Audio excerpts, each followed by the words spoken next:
Hello दोस्तों, मैं लक्की स्वागत करता हूं आप सभी का आपके अपने यूट्यूब चैनल मैच दीवाने पर। और जैसा कि आपको पता है कि राखी का त्यौहार निकल के गया है अपना। कल ही राखी थी और आज भी राखी मानी जा रही है बहुत सारी जगह। और तो कल अपना सेशन गाइज ऑफ था। कल मैंने कोई भी क्लासेस नहीं ली थी, लेकिन आज से वापस कंटिन्यू अपनी क्लासेस चलेगी। वही अपना शेड्यूल रहेगा कि मॉर्निंग के अंदर मिक्स ट्यूशन की क्लासेस चलेगी और इवनिंग के अंदर अपनी वही चैप्टर वाइज क्लास चलेगी। ठीक है गाइस, ये चैप्टर वाइज मेरी क्लास चलेगी शाम को, जिसके अंदर मैंने रेशियो एंड प्रोपोर्शनल पूरा खत्म कर दिया है। और ऐसा ही अपना अभी चल रहा है। एक क्लास मैंने करा दी है ऐसा ही की, और दूसरी क्लासेज अब कल से वापस स्टार्ट हो जाएगी। कल से वही अपना शेड्यूल रहेगा, मॉर्निंग के अंदर मिक्स क्वेश्चन और इवनिंग के अंदर चैप्टर वाइज क्वेश्चन, जिसके अंदर ऐसा ही अपना चल रहा है। अगर आप नए हैं तो इस चैनल को सब्सक्राइब कर दीजिए और ज़्यादा से ज़्यादा अपने दोस्तों के साथ शेयर कर दीजिए। आई होप कि आपकी जो राखी है वो बहुत अच्छी गई होगी। ठीक है गाइस, मैं भी राखी पे घर चला गया था तो मैंने कल क्लासेस नहीं ली थी, लेकिन आज मैंने एक मिक्स प्रैक्टिस क्वेश्चन का सेट में डाल रहा हूँ यहाँ पे। और बहुत अच्छा है, जो हर बार एसएससी में पूछे ही जाते हैं। मतलब कंपलसरी है कि किसी न किसी शिफ्ट में, अगर मॉर्निंग में नहीं मिला तो इवनिंग में, दिन में, मतलब कहीं ना कहीं मिल ही जाएगा। ये क्वेश्चन जो है वो हर सेशन के अंदर पूछे जाते हैं। हर सीजीएल के कोई ना कोई सेशन के अंदर ही पूछे ही जाते हैं। ठीक है गाइस, तो आज का सेशन बहुत इंपॉर्टेंट है। आज का सेशन में पूरे शुरू से लेके लास्ट तक बने रहना। ठीक है गाइस, तो चलते हैं आज के पहले क्वेश्चन पे। पहले क्वेश्चन में गाइस अपने को क्या बोला है? पहले क्वेश्चन में बोला है कि निम्नलिखित में से कौन सी सबसे छोटी संख्या है जो एक पूर्ण वर्ग है और संख्याओं 6, 8 और 15 प्रत्येक से विभाज्य है। अगर संख्या 6, 8, 15 से विभाज्य है, ये 6, 8, ये 15 से विभाज्य है, तो वो संख्या क्या होगी गाइस? इनका एलसीएम होगी। और इनका एलसीएम गाइस क्या आ जाएगा? 6, 8, 15 का एलसीएम आ जाएगा मेरे पास 60 तो आएगा नहीं, 120। ठीक है, इसका एलसीएम आ गया मेरे पास 120। अब इसके अंदर क्या बोला है कि संख्या जो है एक पूर्ण वर्ग है, तो पूर्ण वर्ग के लिए गाइस क्या होना चाहिए कि हर एक नंबर जो है वो 2 बार मेरा आना चाहिए। अगर हर एक नंबर मेरा 2 बार आएगा तो मेरा वो एक पूर्ण वर्ग हो जाएगा।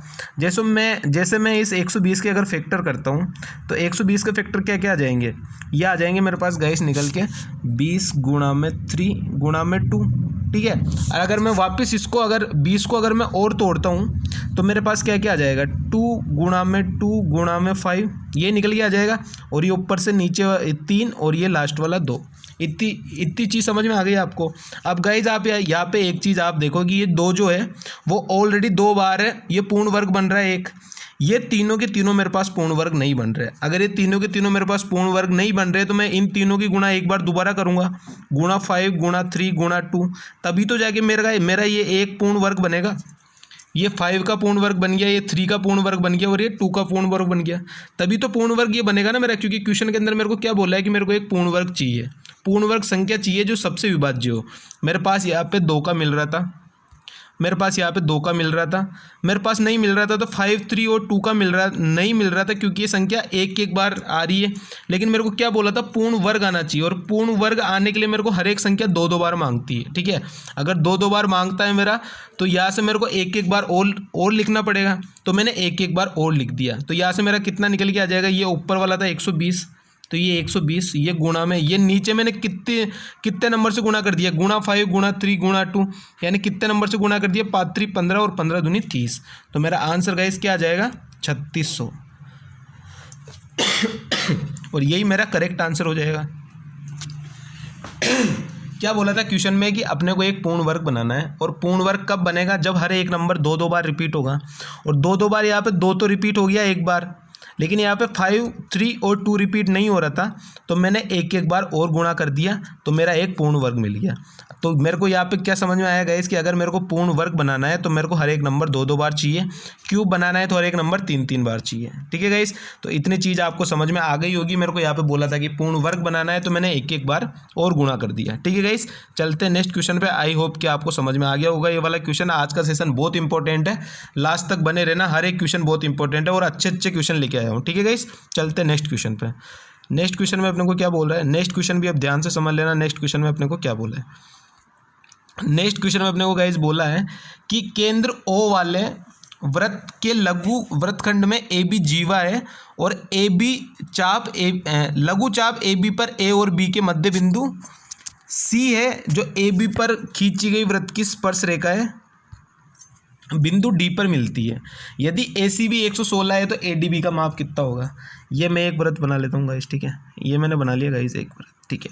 अब मेरे को क्या बोला है कि जो ए बी जो है वो वृत्त की जीवा, ए बी जो है वृत्त की जीवा है, तो मैंने यहाँ पे बना ली गाइस इसकी ए बी वृत्त की जीवा है। ठीक है, ये हो गया मेरा ए और ये हो गया मेरा बी। ठीक है, ये ए और ये बी हो गया। क्या बोला है मेरे को, सी वाला पॉइंट क्या बोला है कि ए बी पर ए और बी के मध्य बिंदु सी पर मिलते हैं, तो ये सी पर मिला दिया मैंने यहाँ पे। ठीक है, ये हो गया मेरा सी पे। और ए और बी जो है खींची गई वृत्त की स्पर्श रेखाएं बिंदु डी पर मिलती है, ये मैंने आगे वृत्त की स्पर्श रेखाएं खींच दी, तो ये आगे बिंदु डी पर मिल गई मेरे पास, ये बिंदु डी पर मिल गई मेरे पास। और मेरे को क्या बोला है क्वेश्चन में कि ए सी बी जो है वो 116 है, ये मेरा हो गया ए सी बी 116, ये ए सी बी 116 हो गया। ये मेरा केंद्र ओ है। ठीक है, ये मेरा केंद्र ओ हो गया। और मैंने अगर यहाँ पे अगर मैंने आपको पहले भी एक चीज़ सिखाई थी, अगर मैं इस पॉइंट को आगे ऊपर ले जाऊँ और यहाँ से आगे मैं मिला दूँ, ठीक है गाइस, यहाँ से ये आ रहा है। ठीक है, इतनी चीज़ समझ लेना ध्यान से। एक बार मैं दोबारा इसको सही बना देता हूँ कि ये मेरा जो पॉइंट है वो यहाँ से यहाँ तक आ रहा है बी तक। ठीक है, इतनी चीज़ समझ में आ गई। अब गाइस आप मेरे को एक चीज़ बताओ, एक चीज़ क्या बताओगे आप मेरे को कि ये जो है ये वाला एंगल, एक सेकेंड, ये वाला एंगल और ये वाला एंगल, ये वृत्त की जीवा है और ये स्पर्श बिंदु से होके जा रही है, तो ये एंगल मेरे कितने हो जाएंगे, 90 हो जाएंगे दोनों। ये एंगल भी 90 और ये वाला एंगल भी 90। इतनी चीज़ आपको पता होनी चाहिए। इसके अंदर 2-3 प्रॉपर्टी लगेगी, वो आपको पता होनी चाहिए कि अगर ये वाली जीवा है, ये वाली त्रिज्या है मेरी ओ ए और ओ बी, और यहाँ से ये स्पर्श रेखाएं जा रही है मेरी जो बिंदु डी पर मिल रही है, तो ये दोनों के दोनों एंगल जो होंगे वो 90 के होंगे। अब गाइज आप ये एक चीज़ मेरे को और बताऊँ, मैं इसको हाईलाइट कर देता हूँ थोड़ा सा, कौन कौन सा एंगल, ये मैंने एम नाम दे दिया इसको। ठीक है, तो मेरा ए एम बी और सी, यहाँ से अगर मेरा ये पूरा का पूरा एक क्वाड्रिलेटर है, तो चारों के चारों कोणों का योग मेरा क्या होना चाहिए गाइस, 360 होना चाहिए, जिसमें से ये वाला एंगल और ये वाला एंगल मेरा 90 है, तो 180 ये हो गया। तो मेरा आमने सामने के चक्रीय चतुर्भुज के कोणों का योग क्या होना चाहिए, 180 होना चाहिए, जिसमें से मेरे पास एंगल सी जो है वो मेरे पास आ गया कितना, 116। अगर ये 116 है तो मेरे पास एम वाला कितना हो जाएगा, 180 माइनस में 116, तो यहाँ से कितना निकल के आ जाएगा, यहाँ से निकल के आ जाएगा गाइस, अगर मैं इसमें से 116 में ये माइनस करता हूँ तो 16 और 64 80, तो ये वाला एंगल मेरा कितना निकल के आ गया, ये वाला एंगल मेरा निकल के आ गया 64। इतनी चीज़ समझ में आ गई। अब मैंने आपको एक चीज़ बताई थी, क्या चीज़ बताई थी, ये मैंने आपको पिछले सेशन में भी बताई थी, मैं दोबारा सही से डायग्राम बना देता हूँ एक बार। मैंने एक चीज़ आपको बताई थी गाइस कि जैसे ये मेरे पास एक ट्रायंगल है, ठीक है, अब इसके अंदर जैसा ऊपर बना हुआ है वैसा का वैसा भी बना, अगर ये वाला एंगल थीटा है तो ये वाला एंगल मैंने क्या बताया था, 2 थीटा होगा। ये चीज़ मैंने आपको पिछले सेशन में बताई थी, अगर आपने पिछला सेशन देखा होगा मेरा। ठीक है, ये वाला एंगल अगर थीटा है तो ये वाला एंगल कितना होगा, 2 थीटा होगा। अब गाइस एक चीज़ बताओ कि ये वाला एंगल मेरे पास 64 है, तो ये वाला एंगल मेरे पास कितना हो जाएगा, 128 हो जाएगा। 64 का डबल कितना होता है, 128 होता है, तो ये वाला एंगल मेरे पास कितना हो जाएगा, 128 हो जाएगा। अब गाइस आप एक चीज़ बताओ कि यहाँ से जो अगर मैं इसको देखता हूँ ए बी डी और ओ, तो यहाँ पे ये पूरा मेरे पास एक और चतुर्भुज मिल रहा है। अगर मेरे पास एक और क्वाड्रिलेटर मिल रहा है जिसमें से ये वाला 90, ये वाला 90, ये तो 180 तो ये हो गया। अब ये वाला अगर 128 है तो ये वाला गाइस कितना हो जाएगा, 180 माइनस 128, यही तो हो जाएगा। तो 180 माइनस 128 अगर मैं करूँगा तो ये वाला एंगल मेरा क्या निकल के आ जाएगा, 52, और यही मेरा करेक्ट आंसर हो जाएगा। तो इसकी वैल्यू गाइस क्या आ जाएगी, 52 डिग्री। आई होप कि मैंने बहुत धीरे धीरे आपको समझाया है और बहुत अच्छे से समझा दिया है। तो इसका राइट आंसर क्या हो जाएगा, ADB का माप क्या हो जाएगा, 52। एक बार मैं दोबारा से आपको समझा देता हूँ। मैं देखना इस चित्र में मैं क्या क्या ब्लैक कलर से कर रहा हूँ, मैंने क्या क्या किया है। यहाँ पे सबसे पहले मेरे को A और B दिया हुआ था और O वृत्त का केंद्र है और ये AB बिंदु C पर मिलते हैं, तो मैंने यहाँ से C पर इसको मिला दिया और AB स्पर्श रेखाएं D पर जाके मिलती है, तो ये मेरी D पर जाकर मिल गई। इतनी चीज़ समझ में आ गई।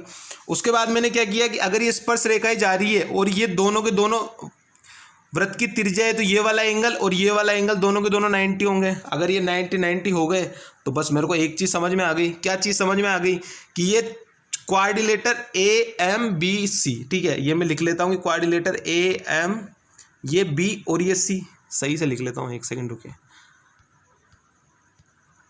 कि AMB और C का जो मेरा योग है वो कितना होना चाहिए, 360 होना चाहिए, 360 होना चाहिए। अब इसमें से मेरे पास ये दोनों 90 है, AB 90 आ गया, और सी वाला एंगल मेरे को 116 दिया है। तो 360 में से अगर मैं इन तीनों को माइनस कर देता हूँ, 90 90 180 और प्लस 116, तो यहाँ से मेरा एंगल एम जो है वो कितना आ जाएगा, 64 निकल के आ गया। ये मेरा एंगल 64 निकल के आ गया। इतनी चीज़ समझ में आ गई। अगर ये वाला एंगल थीटा है तो ये वाला एंगल कितना हो जाएगा, 2 थीटा हो जाएगा। ये चीज़ मैंने आपको पहले भी समझाई थी पिछले वाले प्रैक्टिस सेशन में कि बहुत इंपॉर्टेंट है। अगर ये वाला एंगल थीटा तो ये वाला 2 थीटा। तो यहाँ से अगर ये 64 है मेरे पास एंगल, तो ये वाला कितना आ जाएगा, 128 आ जाएगा। इतनी चीज़ आपको समझ में आ गई। तो ये वाला एंगल मेरा कितना आ गया, 128 आ गया।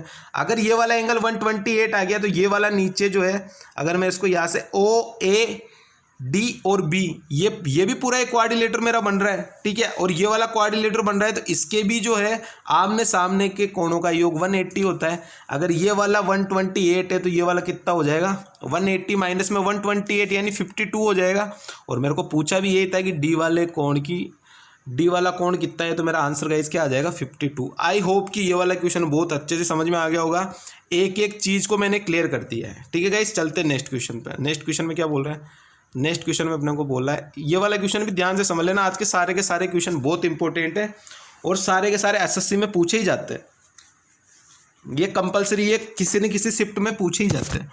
अब क्या बोला है मेरे को बोला है गाइज यहाँ पे कि पी क्यू आर में कोण क्यू 67 है। एक सेकंड में बना ही लेता हूँ इसको, साथ साथ बनाते चलते, ठीक है। ये पी, ये क्यू और ये आर। मेरे को क्या बोला है, कोण क्यू जो है वो 67 है, ये 67 है। आर जो है वो 34 है, ये 34 है गाइस, ठीक है। उसके बाद में क्या बोले, टी जो है क्यू आर पर स्थित एक बिंदु है तथा एस जो है वो क्यू और टी के इस प्रकार स्थित है कि पी एस जो है वो लंब है क्यू आर पे। अगर पी एस जो लंब है क्यू आर पे, अगर लंब है तो ये वाला एंगल कितना होगा, एस वाला एंगल, ये 90 होगा गाइस। लंब है ये इस पर, तो ये वाला एंगल कितना होगा, 90 होगा। उसके बाद में क्या बोला, टी जो है वो क्यू आर पर स्थित एक बिंदु है, तो ये मैंने मान दिया कि ये पी टी आर पर स्थित क्यू आर एक बिंदु है, ठीक है। ये टी जो है वो क्यू आर पर स्थित एक बिंदु है। इतनी चीज़ समझ में आ गई आपको। और अपने को क्या बोला है, P T P Q P R का समद्विभाजक है, तो अपने को बताना है कोण एस पी टी कितना होगा। ये कोण समद्विभाजक है, यहाँ से अपने को बताना है कोण एस पी टी कितना होगा, एस पी टी ये वाला, ठीक है। कोण एस पी टी कितना होगा, यानी ये वाला एंगल अपने को पूछा है, ठीक है।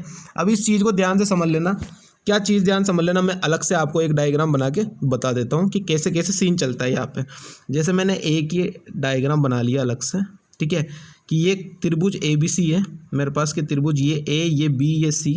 यहाँ पे एक लंब है मेरे पास, कुछ भी मान लो, डी मान लो, और ये मान लिया मैंने ई, कि ये ई एक पॉइंट है बी और सी पर जो कोण समद्विभाजक है। तो ये वाला एंगल कोण समद्विभाजक मेरे को निकालना है कि कोण ए कितना होगा। तो यहाँ से कोण ए कैसे निकालेंगे, ये होता है गाइज, ये बी, कोण बी माइनस में कोण सी और डिवाइड बाई 2, ठीक है। इतनी चीज़ आपको, ये वाली प्रॉपर्टी आपको याद रखनी है, और इसी प्रॉपर्टी का यूज अपन इधर करेंगे। अगर इस वाली प्रॉपर्टी का यूज अपन इधर करेंगे तो यहाँ से कितना आ जाएगा, कोण क्यू माइनस में कोण आर और डिवाइड बाई 2। तो यहाँ से कितना आ जाएगा, 67 माइनस 34, 67 माइनस 34 अगर मैं करूँगा तो कितना आ जाएगा, 67 माइनस 34 डिवाइड बाई 2, यानी कितना आ गया, 32 डिवाइड बाई 2 यानी 16। और मेरा यही राइट आंसर आ जाएगा। मेरा राइट आंसर गाइस क्या आ जाएगा, 16 मेरा राइट आंसर आ जाएगा। ये वाली प्रॉपर्टी आपको याद रखनी है कि अगर ये वाला एंगल है मेरा कोण समद्विभाजक है, तो ये वाला एंगल मेरा कितना होगा, ये ए कोण डी ए ई। तो यहाँ से मेरे को ए वाला पूछा है, तो ए वाला कितना हो जाएगा, ये वाला कोण ए मेरे पास कितना हो जाएगा, ये हो जाएगा कोण बी माइनस में कोण सी और डिवाइड बाई 2, ठीक है। और ये कोण बी और ये सी देख लेना कौन सा वाला बड़ा है, ठीक है, तो उसी में से माइनस करना है। तो इसीलिए ये वाला जो है, ये वाला इधर भी हो सकता है 90, इधर वाला भी हो सकता है 90, ठीक है। तो ये वाली चीज़ को समझ लेना ध्यान से, यही वाली प्रॉपर्टी यहाँ पे यूज़ करी है मैंने, ठीक है गाइज। आई होप कि एक एक चीज़ आपको अच्छे से समझ आ रही होगी कि मैंने क्या क्या किया है, ठीक है। ये वाली प्रॉपर्टी को यूज़ किया तो मैंने कोण क्यू माइनस में कोण आर डिवाइड बाई 2। तो कोण क्यू कितना है, 67 है, और कोण आर कितना है, 34 है। तो 67 माइनस 34 कितना हो गया, 32 हो गया, और 32 डिवाइड बाई कितना हो जाएगा, 16 हो जाएगा, ठीक है गाइस। आई होप कि ये वाला क्वेश्चन भी आपको अच्छे से समझ में आ गया होगा। चलते हैं नेक्स्ट क्वेश्चन में। नेक्स्ट क्वेश्चन में अपने को क्या बोला है, आज का हर एक क्वेश्चन इंपॉर्टेंट है, ध्यान से देखते रहना, सीखते जाना क्या क्या बोल रहा है मेरे को, ठीक है। अब ये वाला क्वेश्चन क्या बोल रहा है कि रूट एक्स माइनस में 1/√x और बराबर में दिया हुआ है अपने को √5, और क्या बोला है कि जो x जो है वो not equal to zero, x जो है नॉट इक्वल टू जीरो। और क्या बोला है अपने को निकालना क्या है, x की पावर 4 प्लस 1/x² और डिवाइड बाई x² प्लस में 1।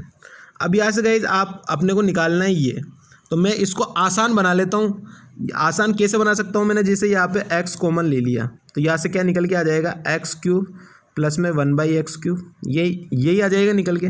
और नीचे से अगर मैं x कॉमन लेता हूँ तो यहाँ से क्या निकल के आ जाएगा, x प्लस में 1/x। तो मेरे पास गाइस क्या हो गया, ये और ये तो कट ही जाएगा। अब मेरे को मेन चीज़ जो है वो ये दोनों की दोनों चीज़ें निकालनी है कि x³ प्लस 1/x³ मेरे को मिल जाए और फिर मेरे को यहाँ पे मिल जाए x प्लस 1/x। अगर ये √x माइनस 1/√x बराबर √5 है, अगर मैं इसका यहाँ पे स्क्वायर करता हूँ, अगर मैं इसका यहाँ पे स्क्वायर करूँगा तो कितना आ जाएगा, x प्लस 1/x आ जाएगा। मेरे पास क्या हो जाएगा, √5 का स्क्वायर प्लस में 2, तो 5 प्लस में 2 आ जाएगा, यानी यहाँ से कितना आ जाएगा, 7 निकल के आ जाएगा। इतनी चीज़ समझ में आ गई।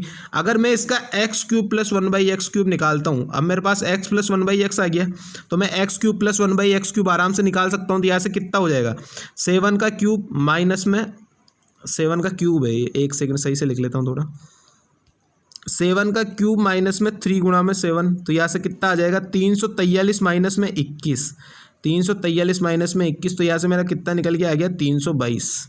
अब मेरी दोनों की दोनों टर्म निकल के आ गई कि x प्लस 1/x तो आ गया 7 और x³ प्लस 1/x³ आ गया मेरे पास 322।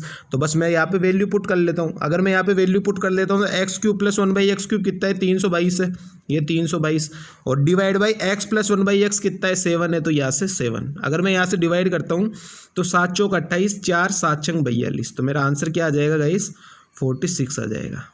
और आई होप कि ये वाला क्वेश्चन भी अच्छे से समझ में आ गया होगा। इसमें कुछ नहीं था ज़्यादा, बस यहाँ से मैंने इस टर्म को ज़्यादा आसानी से सोल्व कर लिया कि यहाँ पे मैं x³ प्लस 1/x³ बना लिया और नीचे x प्लस 1/x बना लिया। ठीक है गाइस, आई होप अच्छे से समझ में आ गया होगा क्वेश्चन। चलते नेक्स्ट क्वेश्चन पे। नेक्स्ट क्वेश्चन में अपने को क्या बोला है, अब नेक्स्ट वाला क्वेश्चन भी बहुत इंपॉर्टेंट है, बहुत इंपॉर्टेंट। ठीक है, इस क्वेश्चन को ध्यान से समझना। अपने को दिया हुआ है कि रमन अपनी बाइक 24 किलोमीटर प्रति घंटा की चाल से चलाता है तो वह कार्यालय में 5 मिनट की देरी से पहुंचता है। यदि वह 30 किलोमीटर प्रति घंटा की चाल से बाइक चलाता है तो अपने कार्यालय 4 मिनट पहले पहुंच जाता है। ठीक है, चीज़ें ध्यान से समझते जाना क्या क्या कर रहा हूँ।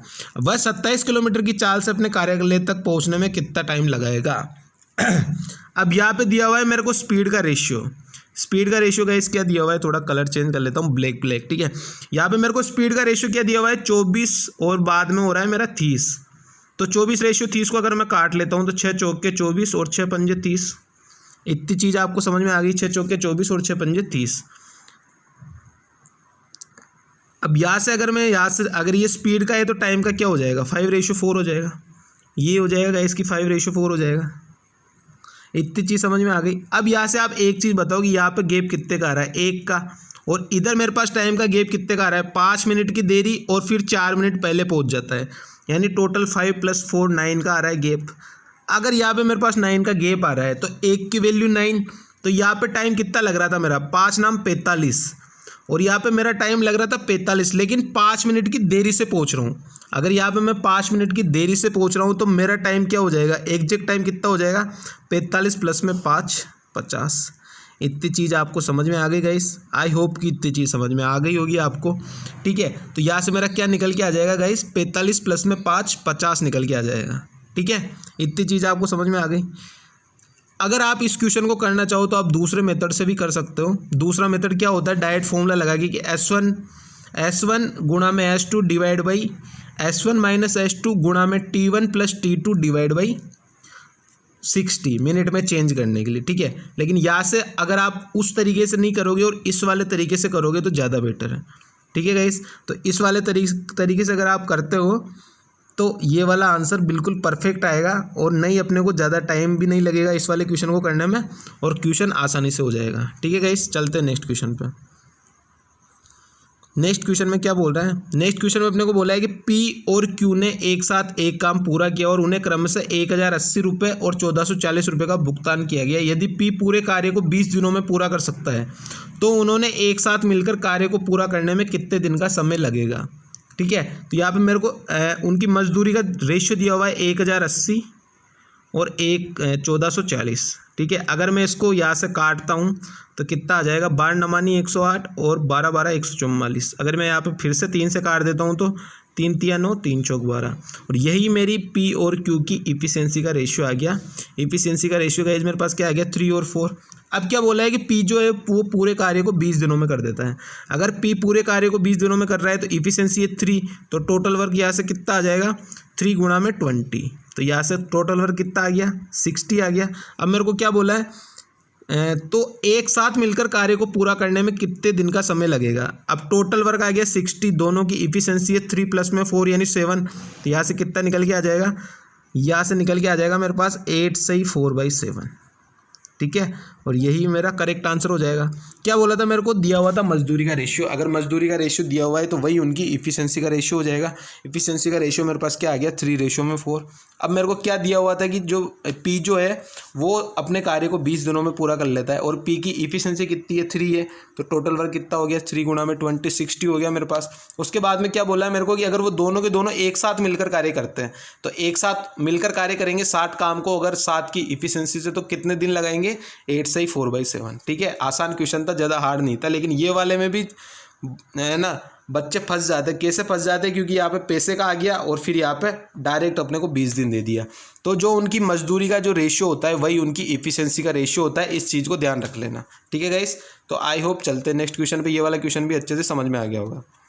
नेक्स्ट क्वेश्चन में क्या बोल रहा है अपने को, नेक्स्ट क्वेश्चन में अपने बोला है कि प्रथम 6 अभाज्य संख्याओं का औसत क्या होगा। अब पहले तो आपको एक चीज़ पता होनी चाहिए कि फर्स्ट प्राइम नंबर क्या होता है। अपने पास फर्स्ट प्राइम नंबर, पहले तो प्राइम नंबर पता होना चाहिए। प्राइम नंबर क्या होता है, प्राइम नंबर वो होता है जिसको अपन 1 से या खुद से डिवाइड कर सकते हैं, मतलब जो 1 से कटता है या फिर खुद से कटता है वही होता है प्राइम नंबर। तो पहला प्राइम नंबर क्या हो जाएगा, 1 नहीं होता है प्राइम नंबर, पहला प्राइम नंबर होता है 2। तो पहला प्राइम नंबर क्या आ जाएगा, 2। उसके बाद में क्या आ जाएगा, 3। उसके बाद में क्या आ जाएगा, 5। उसके बाद में क्या आ जाएगा, 7। 9 नहीं आएगा, ठीक है, क्योंकि 9 3 से भी कटता है, ठीक है। उसके बाद में आ जाएगा अपना 11, और उसके बाद में आ जाएगा अपना 13, और ये टोटल नंबर कितने हो गए, 6। तो यहाँ से 6 से भाग दे देंगे, तो यहाँ से कितना निकल गया, 2 + 3 5, 5 + 5 10, 10 + 7 17, और 17 और प्लस में यहाँ पे 11 + 13 24, तो 17 प्लस में 24 कितना हो गया, 41, और ये 41 डिवाइड बाई 6, तो यहाँ से कितना आ जाएगा मेरा 6 सही 5/6, और यही मेरा करेक्ट आंसर हो जाएगा। आई होप ये वाला क्वेश्चन भी अच्छे से समझ में आ गया होगा।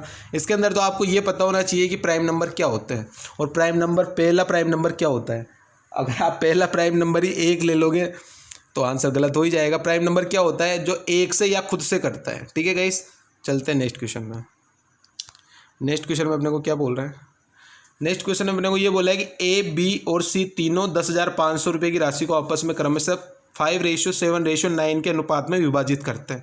तो अगर 5:7:9 के अनुपात में मैं विभाजित करूंगा तो मैं देख लेता हूँ कि यहाँ पे मेरे को ए बी सी को कितना कितना रुपये मिलेगा। तो ये ए, ये रेशियो में बी, और ये रेशियो में सी। टोटल मेरे को 5 7 9, यानी 5 और 7 12, 12 और 9 21, 21 की वैल्यू दी है मेरे को 10,500, ठीक है। 10,500 रुपये दिए, तो मेरे पास यहाँ से 1 की वैल्यू कितनी आ जाएगी, 21 पंजे 105, तो 1 की वैल्यू 500 आ जाएगी। रेशियो मेरे को क्या क्या दिया है, 5:7:9, तो यहाँ से 1 की वैल्यू 500, तो 5 की वैल्यू कितनी आ जाएगी, 2500 आ जाएगी मेरे पास, ये 2500। ये 7 की वैल्यू 3500, तो ये 3500, और 9 की वैल्यू 4500, तो ये 4500। इतनी चीज़ समझ में आ गई। इतना क्वेश्चन अपन ने कर लिया। उसके बाद में क्या बोला, यदि प्रत्येक को 500 रुपये और अधिक मिले, अगर मैं इन सबको 500 रुपये अधिक बांट दूँ सबको, ये 500 इसको ज़्यादा दे दिए मैंने, ठीक है। उसके बाद में इसको भी मैंने 500 रुपये ज़्यादा दे दिए, इसको भी 500 रुपये ज़्यादा दे दिए। तो यहाँ पे अब मैंने कितना पैसा बांट दिया, यहाँ पे बांट दिया मैंने 3,000 रुपये, ये 3K। यहाँ पे मैंने कितना बांट दिया, 4,000, ये 4K। यहाँ पे कितना बांट दिया, 5,000, तो यहाँ पे 5K। ये 0 से 0 कट जाएगा, पूरे 3 0 से 3 0, रेशियो क्या आ जाएगा, 3:4:5, और यही मेरा करेक्ट आंसर हो जाएगा, ठीक है गाइस। तो आई होप ये वाला क्वेश्चन भी समझ में आ गया होगा। इसके अंदर तो कुछ था ही नहीं, अपने को रेशियो में बांटना था, और रेशियो मैंने बहुत अच्छे से पढ़ाया है। जाके क्लास ले लेना रेशियो एंड प्रोपोर्शनल की, पूरा सीख जाओगे। जितना था पूरा रेशियो पढ़ा डाला, ठीक है गाइस। चलते हैं नेक्स्ट क्वेश्चन में। नेक्स्ट क्वेश्चन में क्या बोल रहा है अपने को नेक्स्ट क्वेश्चन में बोला है कि 10% वार्षिक ब्याज की दर से 4 वर्षों में प्राप्त साधारण ब्याज 3200 रुपये। तो 10 वर्षों में मेरा ऐसा ही कितना हो जाएगा, 10 गुना में 4, 40% हो जाएगा। और 40% की वैल्यू मेरे पास कितनी मिल रही है, 3200 रुपये साधारण ब्याज के मिल रहे हैं। तो 40% की वैल्यू हो गई मेरे पास 3200। तो यहाँ से मेरे 100% की वैल्यू गाइस क्या हो जाएगी, 8000। कितनी हो जाएगी गाइस, 8000 हो जाएगी। इतनी चीज़ समझ में आ गई। अब क्या बोला है कि यदि ब्याज वार्षिक रूप से चक्रवृद्धि होता तो समान राशि पर समान अवधि में समान ब्याज से प्राप्त मिश्र धन क्या होता। ठीक है, अब मेरे पास 8000 रुपये मेरे पास 10% की दर से 4 साल का मेरे पास CI क्या होता है। पहले आपको ये CI SI याद होनी चाहिए, CI की रेटें कितनी होती है। तो 10% के हिसाब से 4 साल का जो CI होता है वो 46.41 होता है। कितना होता है, 46.41 होता है। अगर मेरे पास 100 की वैल्यू है 8000, ठीक है, ये 100 है, ठीक है। अगर मेरे पास 100 की वैल्यू है 8000 तो मेरे पास 146.41 की वैल्यू क्या आ जाएगी, ये आ जाएगी गाइज मेरे पास 11712.80। ये तो हो गया जो एक नॉर्मल बच्चा क्वेश्चन करेगा। ठीक है, कि जो एक नॉर्मल बच्चा क्वेश्चन करता है, ये तो हो गया वो तरीका। अब चलते हैं अपन एक्स्ट्रा ऑर्डिनरी तरीके पे कि जो एक्स्ट्रा ऑर्डिनरी बच्चे होते हैं वो कैसे करेंगे। EO एक्स्ट्रा ऑर्डिनरी बच्चे कैसे करेंगे। 10% के हिसाब से 4 साल का साधारण ब्याज 3200, यानी 40% की वैल्यू मेरे पास कितनी आ गई, 3200 आ गई। इतनी चीज़ समझ गए। तो मेरे को निकालना क्या है, 10% के हिसाब से 4 साल बाद जो मेरे को CI की दर से मेरे को जो मिश्र धन मिलेगा वो निकालना है। यानी मेरे 10% की दर से 4 साल का CI कितना होता है, 46.41। तो मिश्र धन कितना हो जाएगा, 146.41। तो यहाँ से डायरेक्ट 146.41% की वैल्यू निकालो, वहाँ से क्या आ जाएगी, 11712.8। तो यही मेरा करेक्ट आंसर हो जाएगा। 40% की वैल्यू 3200, तो 146.41 की वैल्यू डायरेक्ट निकालेंगे, ना कि इतना सब कुछ करेंगे। ठीक है गाइस, ये वाला तरीका भी सही है, बट इतने में ज़्यादा अपने को कैलकुलेशन, वो बात तो वही है, बट यहाँ पे ज़्यादा दिमाग ये ऐसे लगाना है। अगर कैलकुलेशन आसान हुई तो ये वाला तरीका ज़्यादा सूटेबल रहेगा, इससे ज़्यादा आसानी से क्वेश्चन हो जाएगा। ठीक है गाइस, चलते हैं नेक्स्ट क्वेश्चन पे। नेक्स्ट क्वेश्चन में क्या बोल रहा है, नेक्स्ट क्वेश्चन में अपने को बोला है कि एक फल विक्रेता 80 संतरे बेचकर 95 संतरे का मूल्य वसूल करता है, तो उसका प्रतिशत लाभ क्या होगा। तो यहाँ से 80 संतरे बेच रहा है तो 80 SP बराबर में 95 CP, क्योंकि 95 उसके बराबर ही मूल्य वसूल कर रहा है, तो 95 CP आ गया। यहाँ पे CP और SP का रेशियो क्या आ जाएगा, CP और SP का रेशियो मेरे पास क्या आ जाएगा, इसको काटूंगा मैं 5 से तो 16, तो ये 16, और अगर 95 को अगर मैं 5 से काटता हूँ तो कितना आ जाएगा, 19 आ जाएगा। यानी CP कितना हो गया 16, SP कितना हो गया 19। 16 की चीज़ को 19 में दे रहे हैं, कितने का प्रॉफिट हो रहा है, 3 का। परसेंटेज में चेंज करने के लिए 100 और डिवाइड बाई CP, तो यहाँ से कितना निकल के आ जाएगा, 300 डिवाइड बाई 16, और 300 डिवाइड बाई 16 को अगर मैं सोल्व करता हूँ तो 16 एकम 16।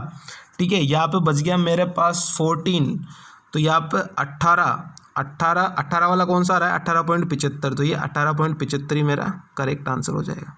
ठीक है गाइस, तो मेरा राइट आंसर क्या हो जाएगा, 18.75।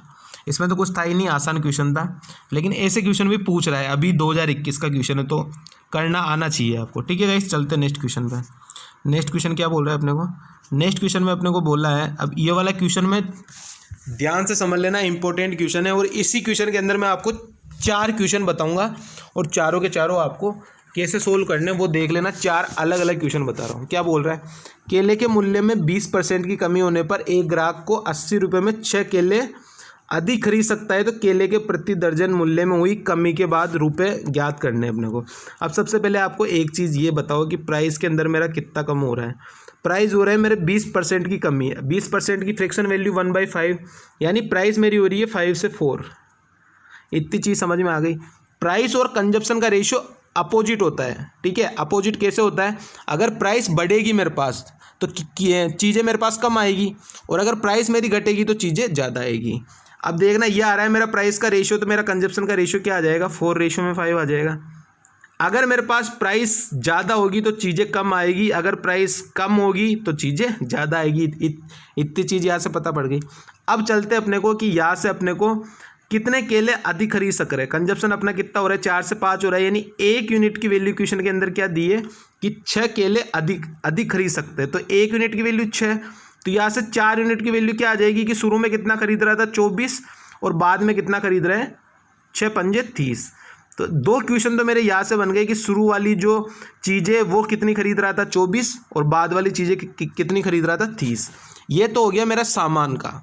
अब मेरे को पूछ रहा है ये प्राइस में, तो इनिशियल प्राइस यहाँ से कितनी हो जाएगी, ये हो गई मेरी इनिशियल प्राइस। ठीक है, इनिशियल प्राइस मेरी क्या हो जाएगी, क्या बोला है 80 रुपये प्रति दर्जन, और दर्जन का निकालना है तो 12 में गुणा, और मैं शुरू में कितनी चीज़ें लेके आ रहा था 24, तो यहाँ पे 24, तो इनिशियल मेरा कितना निकल के आ गया 12 दूनी 24 और ये 40 निकल के आ गया। इतनी चीज़ समझ में आ गई। अब ये मेरे को बोल दे कि प्रेजेंट में कितनी लेके आ रहा है कमी के बाद, प्रेजेंट बोलो या कमी के बाद बोलो जो क्वेश्चन में बोला है, तो यहाँ से कितनी आ जाएगी 80 गुणा में 12, और अब मैं कितनी चीज़ें लेके आ रहा था 30, तो यहाँ पे आ जाएगा गाइस 30। तो यहाँ से मेरा कितना प्राइस निकल के आ जाएगा, यहाँ से मेरा निकल के आ जाएगा 3 से काटता हूँ मैं यहाँ पे 4 और 4 8 32। ठीक है, तो मेरा करेक्ट आंसर यहाँ पे क्या हो जाएगा 32, जो इसके अंदर बोला है कि कमी के बाद उनके पैसे बताइए कि कितने रुपए में वो सामान लेके आएगा। ठीक है, तो ये इसके अंदर मैंने आपको 4 क्वेश्चन बता दिए और चारों के चारों क्वेश्चन पेपर में पूछे जाते हैं। पहला क्वेश्चन पूछे जाता है कि शुरू में कितने सामान खरीद के लेके आ रहा था 24, बाद में कितने लेके आ रहा था 30।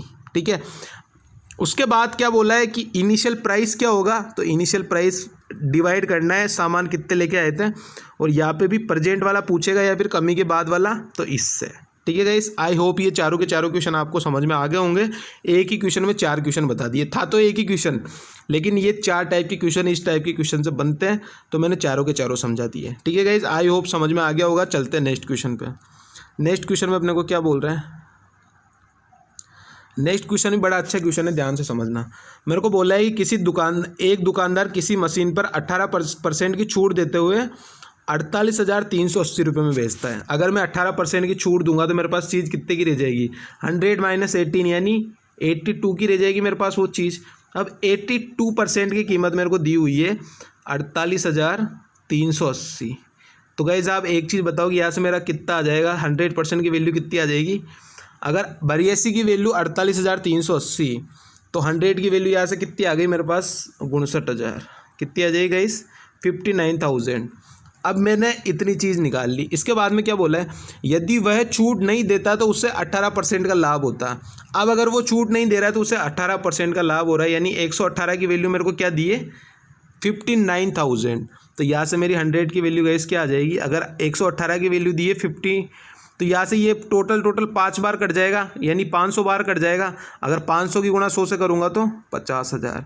तो मेरा गाइस आंसर क्या आ जाएगा 50,000, और यही मेरा करेक्ट आंसर हो जाएगा। ठीक है, क्वेश्चन में मेरे को क्या बोला था, मेरे को बोला था कि अगर मैं 18% की छूट दे रहा हूँ तो मेरे को चीज़ मिल रही है 48,380 की, तो 100% की वैल्यू यहाँ से कितनी आ गई 59,000।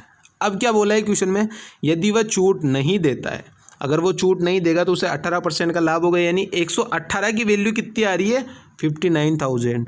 तो 100 की वैल्यू गई यहाँ से कितनी आ जाएगी 50,000। आई होप कि ये वाला क्वेश्चन भी आपको अच्छे से समझ में आ गया होगा। अच्छा क्वेश्चन था, आज के सारे क्वेश्चन बढ़िया लेवल के थे, और ज़्यादा से ज़्यादा है ना आप इस सेशन को, आज के सेशन को ज़्यादा से ज़्यादा शेयर कर देना, क्योंकि सारे के सारे क्वेश्चन एसएससी में पूछे जाते हैं किसी न किसी शिफ्ट में। ठीक है गाइस, तो आई होप कि आपको ये वाला क्वेश्चन भी समझ में आ गया होगा। तो यही थे आज के क्वेश्चन, और मैंने सारे के सारे क्वेश्चन बेहतरीन ढंग से करा दिए। ये वाला क्वेश्चन अच्छे से करा दिए, सारे के सारे। ये वाला क्वेश्चन भी ध्यान से कर लेना, ये वाला क्वेश्चन बहुत हर पेपर में पूछा जाता है, हर एक शिफ्ट में पूछा जाता है, हर एक शिफ्ट में पिक से ये वाला क्वेश्चन पूछा ही जाएगा। ठीक है, तो इस वाले क्वेश्चन के चारों क्वेश्चन देख लेना, 1 2 ये 3 और ये 4, ये चारों के चारों क्वेश्चन पूछे जाते हैं, हर बार पूछे जाते हैं। ठीक है गाइस, तो आई होप कि ये वाला सेशन आपको बहुत पसंद आया होगा, और ये जो मैं सवाल आपको टिक करा रहा हूँ वो बहुत इंपॉर्टेंट है। ठीक है, एक ये वाला सवाल भी आप टिक कर लेना, ये वाला सवाल भी बहुत इंपॉर्टेंट है आज का। ठीक है, और फिर अगर मैं चलता हूँ तो ये वाला सवाल ही बहुत इंपॉर्टेंट है। ठीक है, ये वाला सवाल ही बहुत इंपॉर्टेंट है। उसके बाद में अगर मैं बताऊँ तो ये वाला सवाल ही बहुत इंपॉर्टेंट है। ठीक है, उसके बाद में अगर अपन चलते हैं, ये वाला सवाल बहुत इंपॉर्टेंट है। ये हर शिफ्ट में पूछे जाने वाले सवाल है जिनको मैं टिक लगा रहा हूँ। ठीक है, उसके बाद में अगर मैं ये वाला सवाल तो बहुत इंपॉर्टेंट है। और इससे पहले वाला सवाल, ये सवाल तो ध्यान रख लेना, ये वाला सवाल मैंने पिछले सेशन में भी कराया था। ये वाली प्रॉपर्टी और ये चक्रीय चतुर्भुज वाली क्वाड्रिलेटरल वाली 180 आमने सामने के कोणों का योग, ये वाली प्रॉपर्टी बहुत इंपॉर्टेंट है, हर एक एग्ज़ाम में पूछी जा रही है। देख लो, मैंने 2 एग्ज़ाम तो मैं ले आया, 3 एग्जाम ले आया मैं जिसके अंदर ये प्रॉपर्टी पूछी गई है, तो बहुत इंपॉर्टेंट प्रॉपर्टी, ठीक है गाइस। उसके बाद में अगर मैं बताऊं तो ये वाला क्वेश्चन भी बहुत इंपॉर्टेंट है, ये वाला क्वेश्चन भी मतलब अगर दिन में 3 शिफ्ट होती है तो 1 शिफ्ट के अंदर पूछ लेता है ये वाला क्वेश्चन, ठीक है। तो आई होप ये आज के क्वेश्चन थे, आपको क्वेश्चन बहुत ही अच्छे लगे होंगे। और ये अपना चैनल है, अगर आप नए जुड़े हो तो इस चैनल को सब्सक्राइब कर लो, ज़्यादा से ज़्यादा शेयर कर लो, अपने दोस्तों के साथ शेयर कर लिया करो। सेशन आजकल जो मिक्स क्वेश्चन का सेशन होता है वो बहुत ही प्यारा सेशन होता है, उसके अंदर हर एक तरीके के क्वेश्चन होते हैं, चाहे वो प्री के हो चाहे वो मेंस के हो। और शाम को इवनिंग के अंदर अपनी चैप्टर वाइज क्लास चल रही है, उसको भी डेली लेना है। उसके अंदर अगर कोई बच्चा गरीब में अगर मैथ्स के अंदर बिल्कुल 0 बटा सन्नाटा है तो वो सेशन उसके लिए बहुत इंपॉर्टेंट है, बहुत इंपॉर्टेंट है, ठीक है गाइस। तो चलते हैं, इसी के साथ ये अपना सेशन था। बताना मेरे को कमेंट करके कैसा लगा आज का सेशन आपको। तो मिलेंगे अपन कल सुबह मिक्स क्वेश्चन की प्रैक्टिस क्लास में, और फिर शाम को मिलेंगे अपन चैप्टर वाइज क्लास में, ठीक है गाइस। तो चलते हैं, जय हिंद जय भारत।